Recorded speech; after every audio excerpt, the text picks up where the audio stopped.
Morning. SJC-11219, Zaniboni versus Mass Trial Court. Good morning, Mr. Oh, hold on, Oh, please. sorry. We want to get you on tape. All right, let's proceed. Thank you. Good morning, Mr. Chief Justice, members of the panel. May it please the court. We are here today arguing a judge's actions taken after a jury trial. The jury verdict was rendered on January 17th, 2006, in favor of the plaintiff, Carol Zaniboni, on one of two causes of action that she brought against the trial court.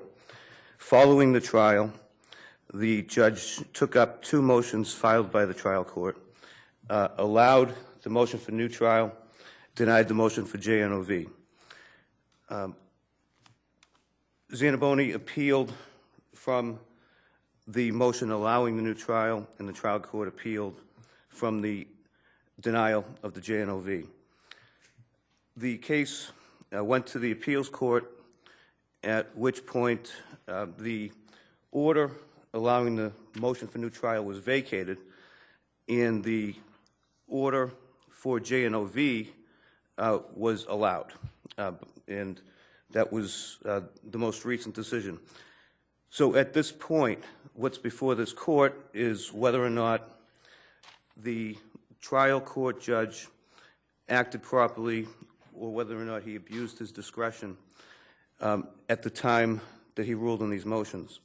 As set forth in my brief... So we're considering both motions, right? That's correct. Yeah. And the first one, the motion for new trial that I'd like to discuss.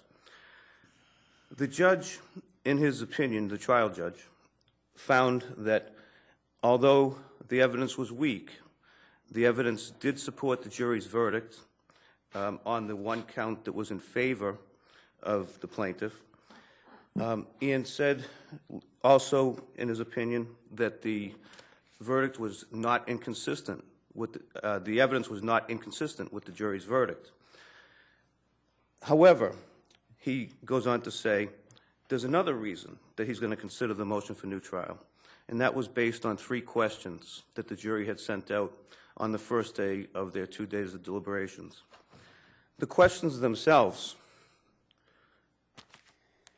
ask the court three things.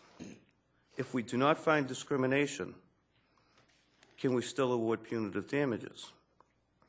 If we do not find discrimination, can we make a statement to the court following the verdict? And the third question simply asked what definition of discrimination should we be going on. The judge found those three questions so troubling after the trial that he based his allowance of the motion for new trial on them. And I will grant that he says, in his opinion, given the weakness of the evidence, I am going to order a new trial because I am not convinced that the jury decided this case based on the factors that they were supposed to.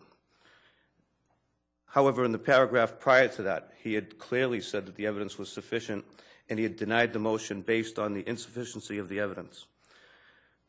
The questions themselves were sent out on the first day of deliberations. No concern was expressed that these questions somehow signaled the jury's intent not to follow the law. The Commonwealth, the trial court, didn't raise any concerns at that time. Certainly the judge did not, and the plaintiff's attorney did not as well. The questions, I asked this court to view them as simply the jury trying to get it right. A jury harboring some sort of hidden agenda, I think it's illogical to think that to accomplish that hidden agenda, they're going to send out notes to the court signaling that agenda.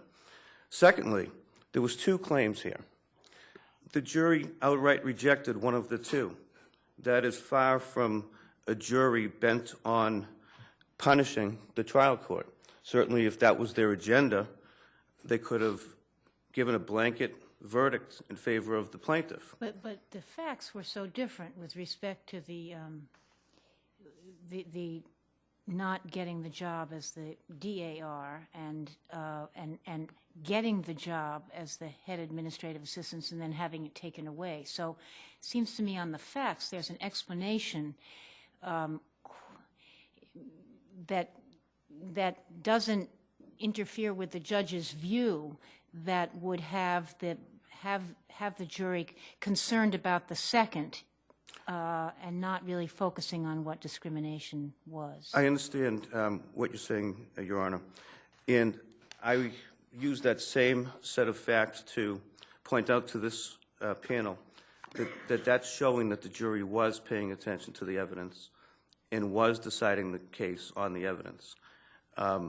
The two jobs, the two counts, the HAA position and the DAR position, as you point out, were very different. And the jury not only recognized that difference, they reflected it in their verdict. What do we, in reviewing Judge Neal's decision on the motion for new trial, on that, what is the standard? What degree of respect do we need to give him as the trial judge making that judgment? The decision is well within the judge's discretion, and therefore the standard is whether or not he committed abuse of discretion. Well, is the decision to grant a new trial committed to the sound discretion of the trial judge? Yes, it is. What does sound discretion mean? It means that the way that I have read the cases, it means that it's discretion that can be articulated based on a concern about the evidence, or in a case where there may have been some impropriety or some other issue with the jury, that the judge could base his decision on that. Does it also mean that or I take it, what you're saying is there's another term that sort of surfaces when we use the word sound discretion, and that is that we give deference to the findings or to the decision of the trial judge, where the motion we give special deference to the decision of the motion judge, where the motion judge was also the trial judge. Is that right? Yes, yes. And in assessing the facts, of course, I would argue that the jury is in the best position to do that. Who's next best? The trial judge would be the next best. If I can turn you to some other issues with regards to the prima facie case. In this case, I gather there was a collective bargaining agreement which governed the hiring as to the HHA. Is that correct? There was a collective bargaining agreement which comes into play in that two things come into play. One is that there's a grievance process, which obviously plays a large part in this case. And also there's, in the collective bargaining agreement, a seniority clause. However, what precisely does that say? Because I couldn't find the CBA in evidence. Is it in evidence? The CBA is part of the record, trial exhibit record, I believe. Yeah, I don't think it was part of the exhibits that were furnished to us, was it? Because I couldn't find it in the trial exhibit appendix that was furnished to the court. In any event, Yes. what precisely is the language of the CBA with respect to the issue of seniority? The CBA states that if all of the factors being equal, positions should be awarded to the more senior applicant. However, that is in no way binding on the selection process itself, because the key is all of the things being equal. Okay, well, I guess the question then is, the prima facie case that's generally stated says that the plaintiff must show that a person with similar or inferior qualifications was hired, should we, where there is a CBA which says that when all other factors are equal, you should hire the person with more seniority, and the person here has less seniority, the plaintiff has less seniority, should we change that prima facie case to say that the plaintiff must show that the person who was hired had inferior qualifications? Well, the way that the CBA interplays with this particular position is that the ultimate opinion and the ultimate authority in choosing the position rested with the Register of Probate, Mr. Daly. And the CBA in no way governs his determination of who's the most qualified. He had been the Register of... Well, you say that, but I mean, I gather it says that if the two persons are of equal caliber, then the job must go to the person who's more senior. So it does... And that would apply if Register Daly found them to be equal or similarly qualified. Right, But so... it's a factor that would, it seems to me, it would be a factor that would go into the weighing whether there's a legitimate reason that the hiring authority did what it did, as opposed to the prima facie case. Or it may be that. And when the appeals court rendered their opinion recently, what was not taken into account is that Miss Devitt, who's the person who filed the grievance, the appeals court took a look at her qualifications, and the appeals court decided that she was more qualified than Ms. Zaniboni. The appeals court, with all due respect, is in no position to make that determination over the Register of Probate for decades. The appeals court, though, did say that Ms. Zaniboni satisfied the prima facie case. That's correct. It was really on the third prong. It was on the third prong, the pretext prong, where that discussion of credentials comes up. And as a matter of fact, going through the different phases that we've been through, the appeals court opinion, for instance, states that there's been no argument that the prima facie case has not been satisfied. When the third prong comes in and Ms. Zaniboni must establish pretext, then the appeals court opinion points back to the credentials and says that Ms. Zaniboni had not met her burden of pretext due to the qualifications of Ms. Devitt. The pretext that Ms. Zaniboni was pointing out had to do with a hostile work environment, an atmosphere of discrimination that existed, and there was evidence and testimony presented during the trial that Ms. Zaniboni was constantly harassed, remarked about her age, her computer taken away. Why would somebody your age want a computer? She was the only employee not offered computer training. We didn't think that someone your age would want that. The judge is looking for somebody. Was there any evidence linking that to Register Harley, to Assistant Register Harley? Because he was the only one of the three who was in the Plymouth office where this atmosphere supposedly occurred. Well, Mr. Harley was the one, and this, granted, this had to do with the DAR position, but Mr. Harley was the one who told Ms. Zaniboni that Judge Sabatis is looking for somebody for the long term. And the evidence was fairly clear. But I take it that was in connection with the DAR? That's correct. Which the jury found no capability. But it's the same office, and it's the same group of people running that office. When was the computer remark? That computer remark was shortly after Ms. Zaniboni had received the HAA position, which was approximately 1998. In relation to the DAR issue, was it? That was shortly thereafter. The DAR position came up after the HAA position. Ms. Zaniboni, as I pointed out and she testified to, did not suddenly feel discriminated against after she lost her position. She had kept years of detailed notes, which she testified about, regarding these incidents. And when... Mr. Chomko, your Yes, sir. time is up now. You can wind up and summarize, but you can't keep going. Okay. In summary, Your Honors, while the trial judge does have sound discretion, I would argue that the reasoning behind his decision on granting the new trial was abuse. Thank you.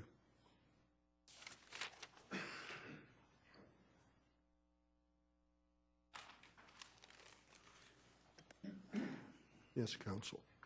Thank you, Your Honor. I'd like to begin by answering Judge Gantz's question about the collective bargaining agreement. The agreement itself is not actually in the record.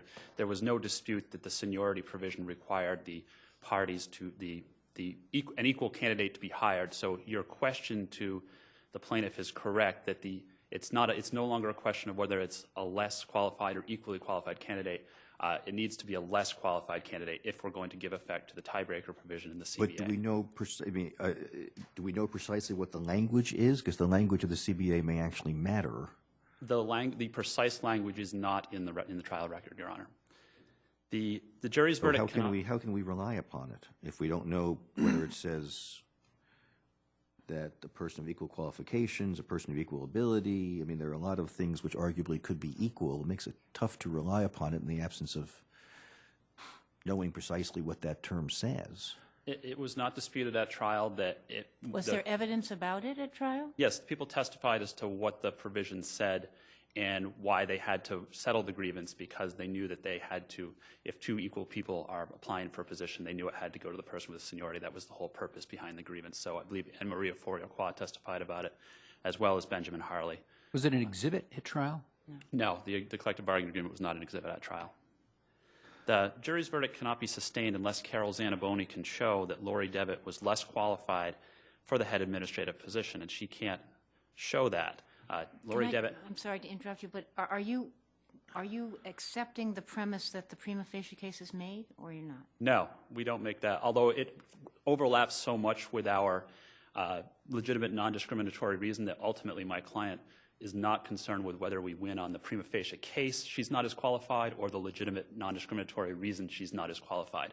This court may have an interest in drawing a distinction here, but my client does not. So is it up to the appeals court or up to us to decide whether they're equally qualified?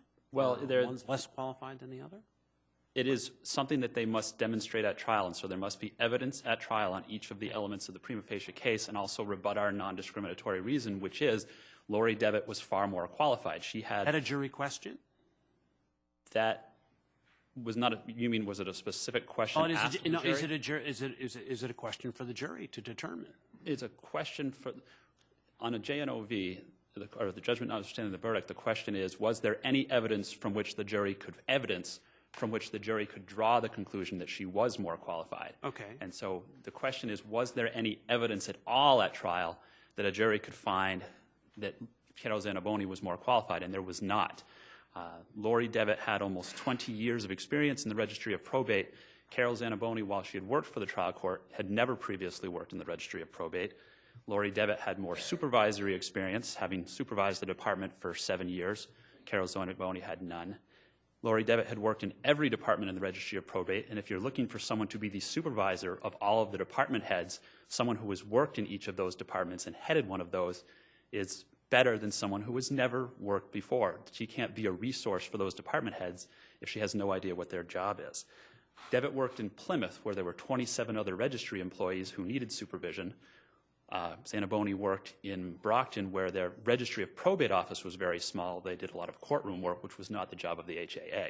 I know I'm being obtuse, but you have to go back for a second. The reason that we have to focus on, or that you say, that we have to focus on the evidence of whether there's any evidence that Ms. Devitt wasn't more qualified than Ms. Zaniboni is that the basis on which Carol Zaniboni was claiming discrimination was that the reason, the proffered reason by the employer was not true. Is that It's both part of her prima facie case that she has to show she's more qualified. right? I understand that, but you can prove discrimination in a lot of ways. But am I correct that the way that she was seeking to rebut your legitimate reason was to say it isn't true? In other words, there wasn't a firm there, but she was relying on more than that, right?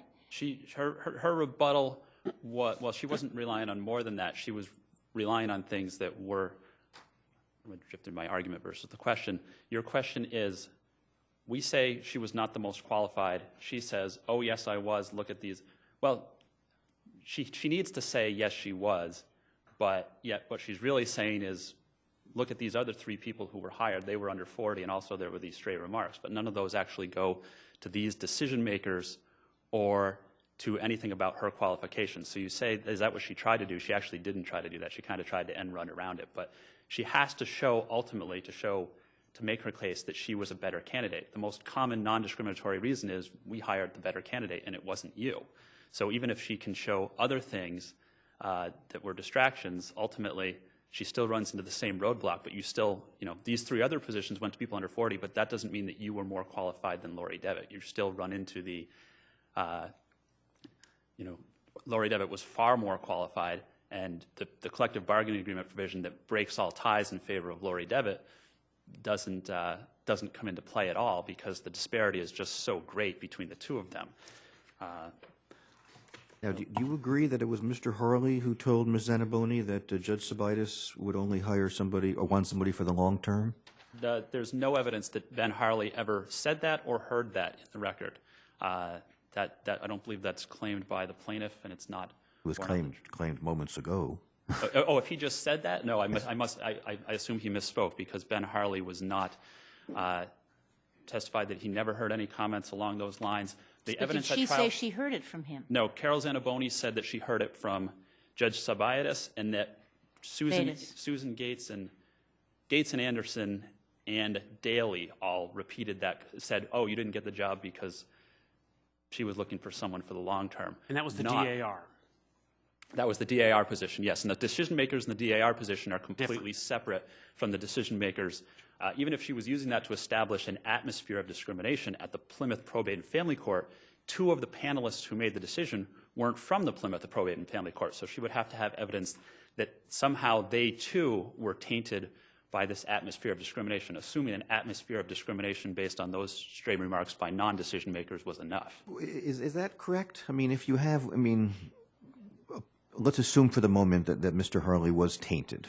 If he were tainted by the atmosphere of discrimination, and if he were one of 3, would that not taint the process, even if 2 of them were untainted? Well, if you're saying that, I want to remind the court that there is no evidence that Harley heard it. Right, I understand. Even Zaniboni's I'm testimony asking you is to not that he heard assume it. for the moment, just assume for the moment that he was tainted, and you've said even if he were tainted, which you of course say he's not, Right. that because 2 of them were not from the office at all, that there's no risk that they were tainted by it, and therefore the process was untainted. Well, we don't have to prove that the process was untainted. It's the plaintiff who has to prove that it was, and that the determinative cause was age discrimination. And so, if these people have never heard these comments, there's no evidence that Harley heard the comments, let alone adopted them and then persuaded the other people. It's an entirely speculative exercise. And the plaintiff's case is they have the burden of proof of establishing that this was the reason. So there's, in the absence of, our argument here on a judgment notwithstanding the verdict is there is no evidence. And your question is, can't we just assume all of the evidence all the way up through the proof conclusive to the jury? And that's not, I guess, judgment notwithstanding the verdict is there has to be evidence on each and every point. So if that's their theory of the case, there does have to be some evidence of it. So let's, Okay. oh, go ahead.